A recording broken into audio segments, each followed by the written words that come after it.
तुम इतना जो मुस्कुरा रहे हो, तुम इतना जो मुस्कुरा रहे हो, क्या गम है जिसको छुपा रहे हो।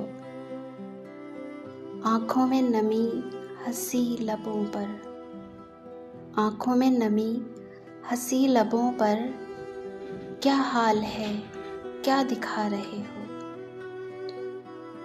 बन जाएंगे जहर पीते पीते, बन जाएंगे जहर पीते पीते, ये अश्क जो पीते जा रहे हो।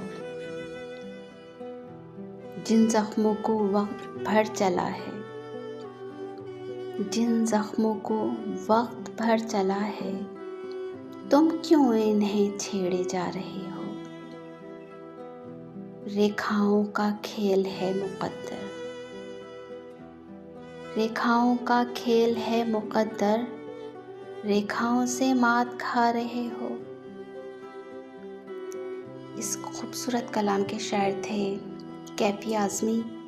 मज़ीद अच्छे कलाम सुनने के लिए हमारे चैनल को लाइक, सब्सक्राइब और शेयर ज़रूर कीजिए और अपनी कमेंट्स में इज़हार ज़रूर कीजिएगा।